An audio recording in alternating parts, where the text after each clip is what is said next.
friend Filippo Tattoni-Marcozzi, who is a collector of Barry and many other things. So I would love to start asking some questions, Barry, about could you give us an overview of your art practice? Yeah, so about a decade ago, I did a project that dealt tangentially with the Holocaust. And when people saw it, people would look at it and say, we know the story. Maybe we don't know that lady in your video, but we know the story. And I would always think, if we know that story so well, how do we explain repeating it again and again and again? And so I became very interested in our collective role as public witness to history, and what is our responsibility as witness, and our failing as public witness, which in some way makes us complicit in the recurrence. So I started working on this project, and it really deals with the idea of witness to trauma, and specifically to genocide and the recurrence of genocide. So all the works for the last 10 years I've made have been these somewhat abstract landscapes, but made from very precise locations where acts of genocide happen. So in this show, we've got works from Rwanda and Bosnia. I've also worked in Poland, Ukraine, Namibia. But the Rwanda and Bosnia are particularly important because Rwanda was this extraordinary sort of trauma, human crisis, because you were basically having people who'd never killed before killing people. And 1 million people were killed in 100 days, making it the fastest rate of killing in human history. And the world did nothing. We all sat back. And when it all came out, everyone said, if we'd have known, if we'd have known. A year later, we did the same thing in the middle of Europe, in Bosnia. And so to show these two projects, these two locations for me side by side, really talks in this stark sort of contrast to our absolute failing as public witness. And so that's kind of what my practice is focused on for the last 10 years. In particular for this exhibition. Sorry? In particular for this exhibition. Yeah. Well, this one I think is only Bosnia and Rwanda, and I think that when you show those two together, it reminds us in a very pointed way of how the world failed. And if I may add, the juxtaposition of the two, Rwanda and Bosnia, might seem a stretch, because one imagines these places being so far away and culturally and geographically. But then in the world there's so many things that seem to happen at the same time for a particular reason. And just a couple of weeks ago at the UN, they passed a resolution to make July the 11th a World Day for the remembrance of the Srebrenica massacre and genocide in Bosnia. And incidentally, that UN resolution was sponsored by the US, France, and Rwanda, and Germany. So the connection between Rwanda and Bosnia that Barry is making in this exhibition actually exists on so many other levels in our culture and in the world today. And seeing the works together here, it's actually quite poignant. So talking about these works and talking about your collection, little overview around your collection? My collection is very eclectic. Okay. Having started as working in galleries in contemporary art, and then as an art advisor as well for many private and corporate collections, I've come across many different artists and works. And throughout the years, I purchased and acquired work for many different reasons, but always a very personal attachment to the work, almost always a very personal attachment to the artist. So what's the concept behind it? On a conceptual level? Definitely I've been lucky enough to be able not only to appreciate the work on a wall, but also to meet and learn from the artists that produce that work. And so if there is a thread in my collection, it's definitely that personal relationship between me and the artist via the work that then entered my collection. At the end of the day, the word collection and collector these days very much misused. Not everybody that buys something becomes a collector, and not everything that is put together becomes a collection. So there are many ways to put together a collection, and it's really how you also use it and how you live with it and how you present it to others that makes it a thoughtful group of works. And everyone should use their own interest to make that interest. And so there's not really only one way to put together a collection per se. So that's how you fit Barry's work into your collection. Well, the way I fit it is because all of my works do have this personal connection between me, the actual physical work, and the artist that produced it, but also because being married to an American diplomat and moving around the world for the last 25 years, my husband is the former U.S. ambassador to Bosnia and Herzegovina. We move, first and mostly we packed our collection. So the first thing that arrives in the new residence when we move in a different country, before the clothes, it's the art. And we've been using very much, our collection or our group of works as very much as a starting point for conversations. In our world, we end up having meeting and having to entertain a variety of people that you never met before. And sometimes also difficult guests, and sometimes awkward situations where you might not be able to have a lot in common, but then throughout the work of art that are on the walls, you find ways to break through and they're conversation starters, but also it's wonderful to see that whatever you might think you don't have in common, once you start talking about a work of art, the passion, the interest, and whatever you feel or see in it brings you together and finds common ground. I just want to say, when I hear Filippo talk about the importance of art in his collection to facilitate conversation in his home, it is so important because when I started dealing with the subject of the Holocaust and genocide, people would say to me, who's ever going to want to live with that? Who wants to bring that into the home? And it's a very important issue because I think if we fail to bring that conversation into the home, we become complicit in the problem. So why is it okay to have that conversation in the institution, the school, the university, the classroom, but not at the dinner table? And I think when we hold that back, in some way we start to become complicit in the problem. And so it was really important for me to make aesthetic works that people sort of respond to on an aesthetic level first, because that paves the way to do exactly what Filippo said. It paves the way to bring the conversation into the household, which for me is an incredibly, incredibly important reason that you make work that has an element of advocacy. So, if you look on that, you have this topic that you're talking about that we see only very beautiful in what you see. How do you come to have this narrative around this and this aesthetics? So for me, obviously, the aesthetic is of primary importance. So that the idea is that the work is incredibly intensely researched. I spend a lot of time researching. I work with historians, with genocide activists in these places, and I go to very precise locations where something specific happened. But I don't want to document the location as much as I want to comment on this idea of bearing witness. So I'll go to these locations and then I'll start to move outwards within witness distance, but an artist's definition of witness distance, so it can be, a liberal definition. The work behind me, nothing happened there, but that river runs through a nearby Srebrenica.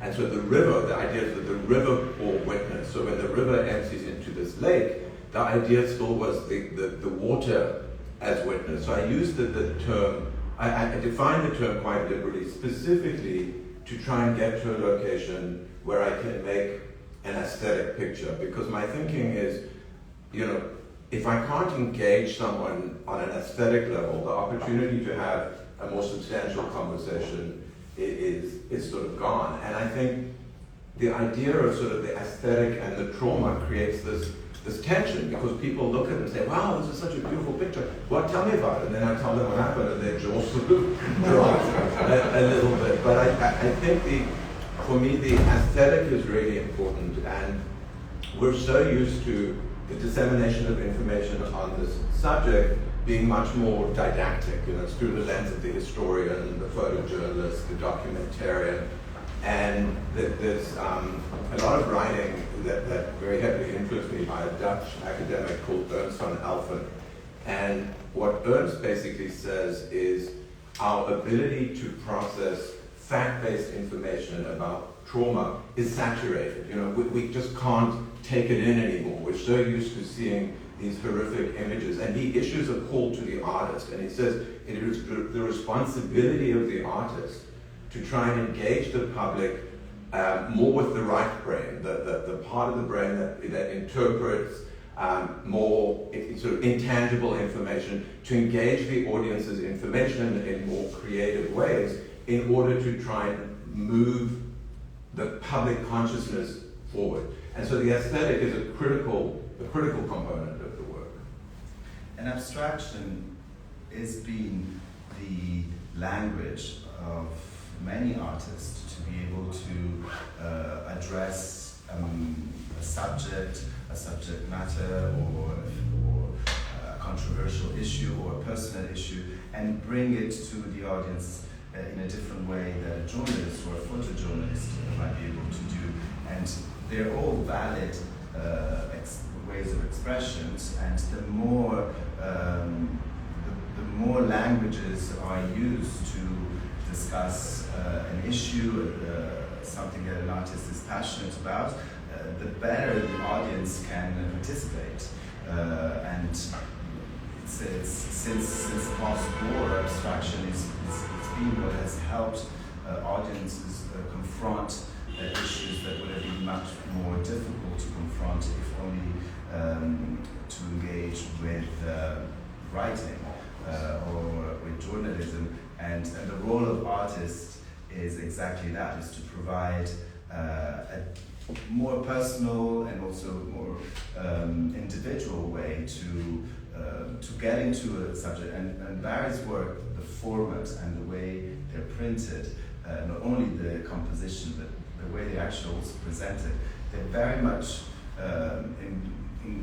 inviting you in. They sort of draw you in this haze, something that you might be able to get if a good writer writes an incredible piece of literature or a book, but some people might not be able to do that in the abstraction of their minds, but they can do it with the visual aid of a photograph and start a journey. And each work of art is successful if it engages the audience, and that's what attracted me, including Barry's work in my collection, is exactly that it engages immediately. You are drawn into these landscapes, and then it's your journey, and it's how much you want to find out and how much you want to learn, and how many questions you want to ask yourself and learn from it and discuss it.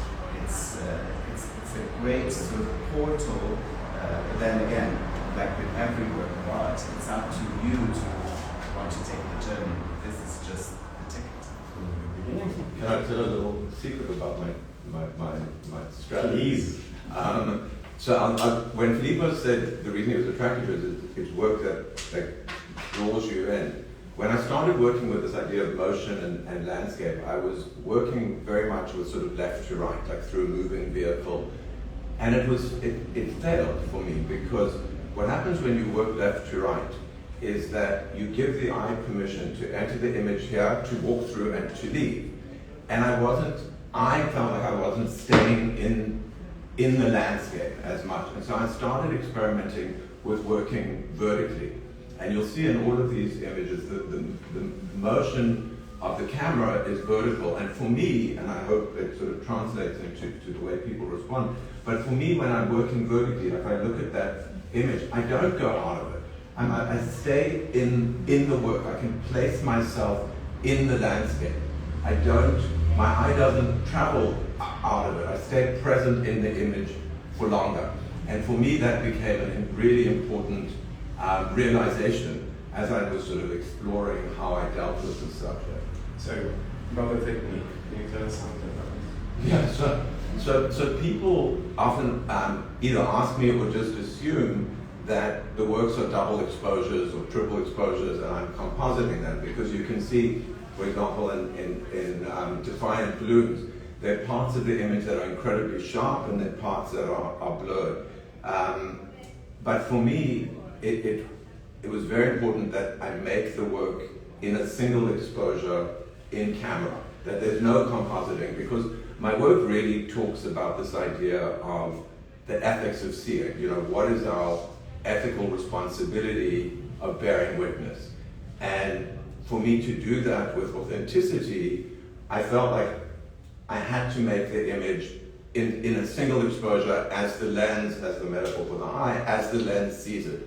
But I didn't want to start faking the image. So what I do is each image is made in a single exposure in camera, and I typically will start with the camera on the tripod for part of the exposure, and they're all quite long exposures, and just before the lens closes, I'll move the camera up or down or left to right, and that's what creates this sort of blur in some parts of the image and the sharpness in others. But it became really important for me to have that rule for myself, that I had to be able to create it in one exposure. Of course.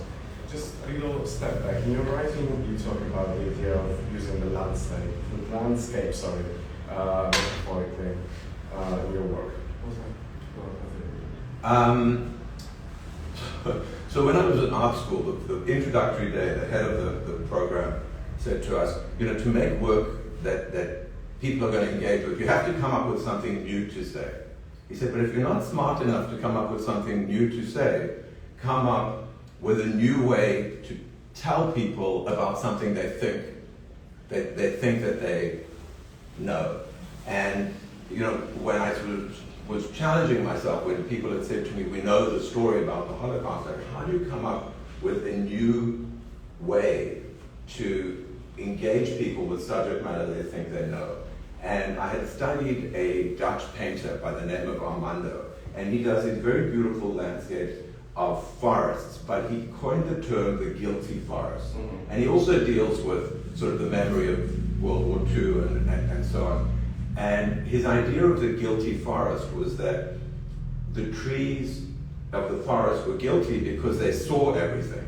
And he even goes further to say the trees on the outskirts of the forest are more guilty than the trees in the middle, because on the outside the trees witnessed more. And so I started thinking a lot about that, and I love the idea of this metaphor of the tree as, or the forest as witness. And I started building it and developing it. And it's actually a very beautiful metaphor, because if you think about it, the landscape witnesses everything. Like us, it sees everything. And like us, it does nothing. And in fact, it's worse that it does nothing. It becomes complicit in the cover-up, because the trees shed their leaves, they cover up the evidence. But in a very beautiful way, the landscape also rejuvenates. You know, it restores, it recovers, it replenishes. And so when you take that metaphor to its sort of conclusion, I think the landscape also offers this hope for a more humane tomorrow. And so for me, it just became the foundation of how I explore the subject. Wonderful, Filippo. Let's go on the commercial side of this. So these are editions of 8. So I think these take pictures really well. Yeah, this triptych is 8 of 8. That's the last one. I think these are the last ones left. I don't have Can one. we? Well, this would be the time to fix that. That's something we saying that I should add this triptych to my collection. That would be fantastic, but I've already got my eye on it, so no, there's nothing. This is my field. Let's begin to talk. So the The important commercial side is interesting, because artists don't usually like to talk. Exactly. So I'm not asking you. But the good thing about talking to a collector, that obviously a collector has to consider that, because it's not about what you want, but also what you can afford sometimes. And so you make decisions on what are your priorities, and you make your sacrifices because you really want something. And of course, as a collector, you also look very much at the artist's production, not just the work itself or the image itself. You also look at how the artist presents it physically, how it's printed, and how it's conceived and framed, because it's very much part of the work itself. I find it very important when I buy a work of art, the actual presentation, from how it's printed, mounted, and framed. It's very much part of it. I don't necessarily like when artists give me too much freedom in framing something, because that's sometimes some people's have that some painting is in big gilded frame, so it has a complete different appeal than the same work of art in a complete different presentation. So I do like when artists sort of pass on to you something that is finished. And then the role of a collector is to sort of take it home and give it a new life. It's like adopting a baby, but the baby has to be fully clothed. And then I can take it in my home and make it interact with my other children, and then they have a life of their own, and they have conversations of their own. But I don't like to add to the actual work my own physical detail. So I like how Barry presents his work, because it's very much conceived to enhance exactly what his composition and his work is supposed to be. The special paper that he uses, the way it's mounted on aluminium, and the specific simple white frame with no mount, that is very important to the work. The minute you start printing it in a different size, or a different kind of paper, or a different kind, then of course it has a different look, and it will engage differently. So I like when artists actually give as much consideration to the final presentation of the work as much as the conception of the work. And then, as you wanted me to comment on the editions, editions are also very important, because photography is a multiple, and like printmaking, and rightly so, photographers have an option to decide a number of how many of the same work you want to see. And I do like how Barry, for example, has a very, very limited and focused way of editing his work.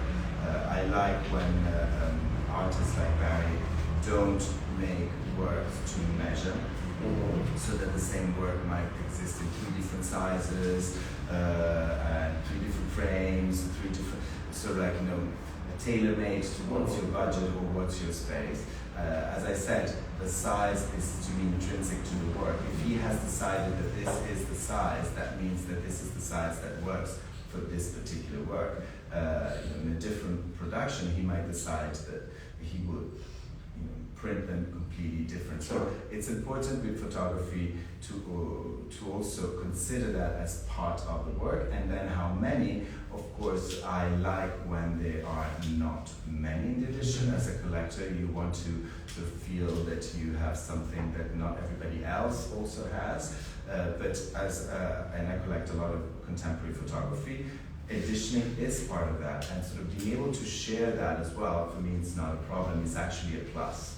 And then when you said, this triptych here, for example, it's only available as number 8 or 8. It's the last one. I don't know. I never comment on why is one more popular than others. I usually tend to pick the ones that have not sold as many as others. So I think it's the beauty of buying art is that you can really follow your interest. A lot of people seem to be drawn towards the images that have already sold before, because they feel probably they feel a little bit more secure. If other collectors of other museums have bought this triptych, then I should get that. I don't have that insecurity, but I'm very happy when a museum or another collector buys the picture that I bought at the next edition. You buy first. Same. I got the same thing.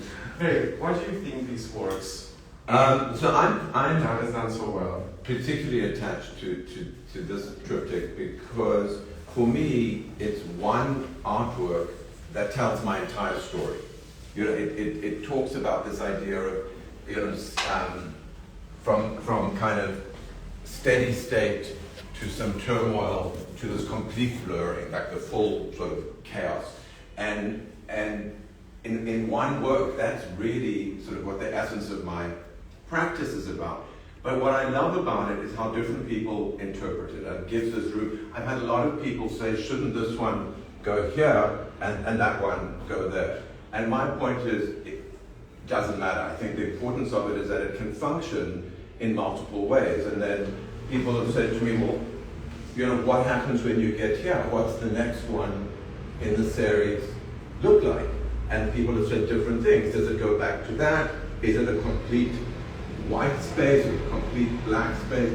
And so at once this work is quite didactic. It's like sequence 1, 2, 3, but it also leaves this this opening, this place for the viewer to interpret it in its own way, so in their own way. So that's, for me, that's why I think, you know, it's people have responded particularly well to it. I understand. Filippo, what do you think of Barry's work in a collection, specifically work that carries this important meaning, versus that work that has pure aesthetic appeal? It is important that the collector understands the work for real, or is just... Well, one would hope that somebody decides to take something home that they have engaged with previously. Okay. But everyone has a different way of surrounding themselves with art. So I don't think there is just one right way. The beauty of works like Barry's that bear a very poignant and complicated and difficult message, but at the same time are visually pleasing because of the abstraction that is included in making. The beauty of that is that it really allows people to react as fast or as slowly to the stage. So how they leave the wall of a gallery and then go and live in a home or in a personal space, that is a little bit, that's something the artist can't control all the time. But somehow it's like letting a child, you know, go and be a grown-up. And if the work is strong, it will carry its values and its meanings everywhere it goes. If the work is only strong in a gallery together with other works, then the danger is that when it's on its own somewhere else, surrounded by other things, it sort of loses its power. So as a collector, I always try to buy something that can stand on its own. And when I go and see a solo exhibition, there are a lot of works that I might fall in love with, but then I feel that they need the help of what's next to them or in the same room. And I always think, even if this is not my favorite picture in the show, which one would be the one that carries the entire weight of the show when I take it home, in my home, with my other. So everyone has to make that leap and see how that work will then work for them, with them, and with whatever else that they like to associate it with. And everyone would come up with a different decision. Sometimes I bought works that were not my first choice as soon as the show, but I did make a specific decision to buy that one because that one was going to be strong enough on its own. And that is something that people don't necessarily think first when purchasing works of art in a gallery. But it's important you sort of block your vision from everything else when making a decision on one work, and really start thinking, is this strong enough for me, or does this have everything I want when I take it away with me? And you'll be surprised, sometimes you change your mind and go for something else that you initially thought. I've just done actually. So, your work has a very deep meaning and understanding and intent. How do you get this information across when somebody gets and buys your work? You know, I think for artists, it's always a tough decision about how much of your thinking do you communicate to the audience, and how much of it you just let the audience figure out sort of what they want. For me, I almost feel like post-digital, like with analog photography, the artist handled the print, the hand of the artist was on it, and so the technique and the craftsmanship was very important. I feel like, and this is just my madness, but I feel like since digital photography, the importance of the conceptual thinking behind the work became even more important. And I had read somewhere, I don't remember who the writer was, but she said something along the lines of the role of the photographer today is really what the role of the philosopher had been like in earlier sort of his art historical moments. And so for me, the thinking behind it is incredibly important. But if people just respond to it on an aesthetic basis, I'm completely fine with that. You know, I'm completely fine with it.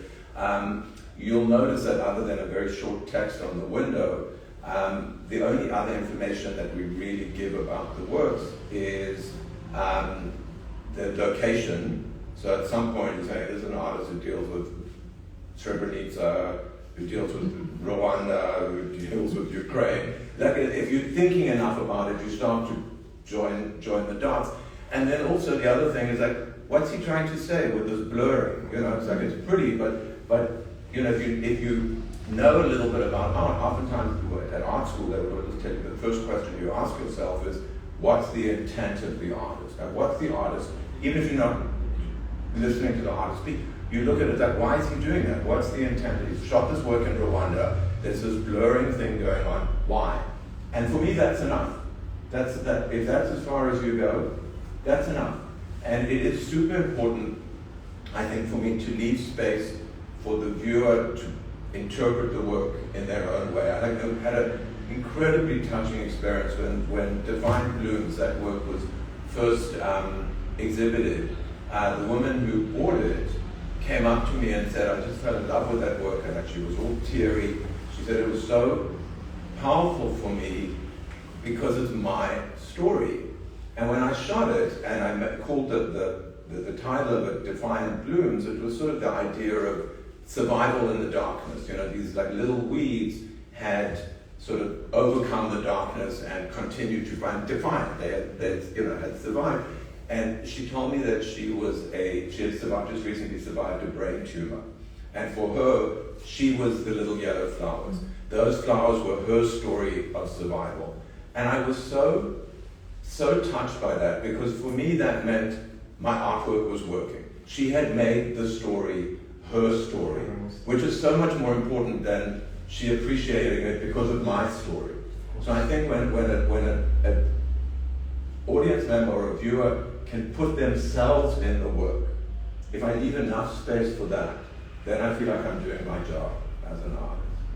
So if I may add, genocide deniers are all about disputing facts and numbers and dates.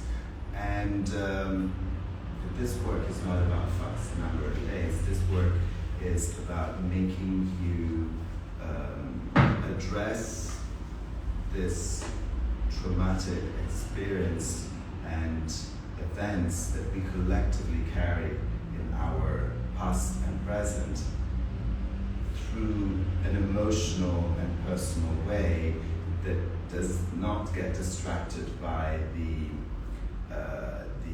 disputed number of victims or dates or responsibilities, and this is bigger than that. And this is also a way to fight genocide deniers. You're not engaging in that simplistic way of taking a tragedy like a genocide and sort of disputed it on a table because you're disputing minutiae. This is undeniable and allows people to really consider it, feel it, and believe it without sort of trying to undermine the historical fact that it has happened. That's for sure. I would like to ask you to ask a question. Come on, Stuart. Take a break a second for Call on Stuart and ask a very smart, insightful question. No, it's been very educational. Thank you. That's not a question. We want a question. No, as I said, it fascinated me because I have come across your work when I was in Cape Town, but never really understood it to such a level of detail. So it's really, my comments are very educational.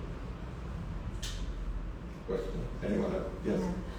Is there in your practice, Barry, there are cases when a person, collectioner, didn't want to buy your works when he knew the story behind, because he didn't want to have some sort of tragedy and his or her plays?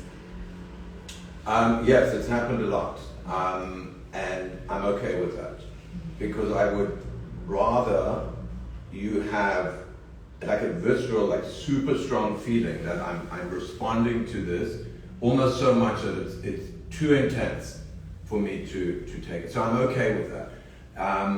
I've had other experiences where a collector bought a work from Poland, and she said every time she walked past it, she would tear up. But she still lived with it, you know, and I think sort of either way, for me the most important thing, because it's really work that deals with advocacy, the most important issue is I want you to feel something. And if that means you choose not to live with it, I'm completely okay with that. You know, otherwise otherwise I would spend my time, you know, shooting beautiful sunsets of the ocean. You know, it's more important that I get a message across, and if it's too much for you to live with, I know I've really touched you. You know, this one, a collector was super close to buying it, but you can see in the corner here, there's some building. It's actually an unfinished hotel. It was a new hotel. I mean, these works were made 24 years after the genocide. But to the person, when he looked at that, it looked like these sort of falling apart houses, what might be left after the genocide, and he decided not to buy the triptych. And this was a very sophisticated collector, because that felt to him like sort of the isolated, the desolate, the destruction, and I was fine with that. I mean, I want, if you feel it intensely, that's for me, you know, the most important job. It may not be good enough for the gallerist, but it's certainly good enough. For gallerists, it's okay. Yeah. Anyone else want to ask something to us? Any of us? I'd like to make a comment. You know, when I went into Kenya a few years ago, I traveled all over Africa as part of my livelihood. I was being taken around by a woman to go and taste different tribal foods. And my image of Kenya started like that, talking to her. So for me, this is a spiritual thing for me. In the conversation with her, her story came out that she lived alone with a little child and a house why, and they had been displaced.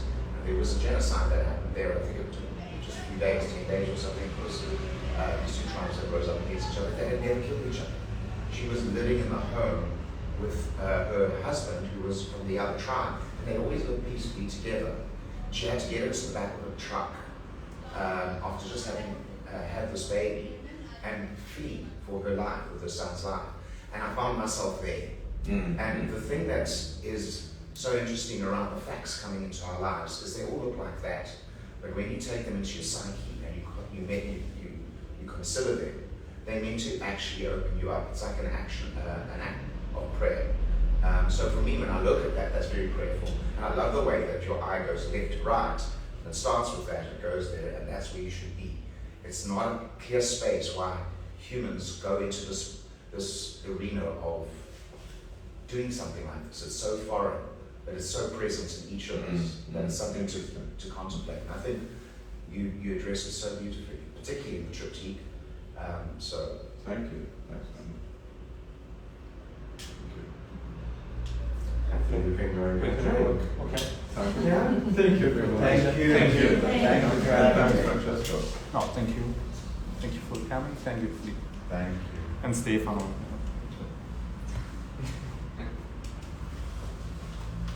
Thank you for coming. Thank you.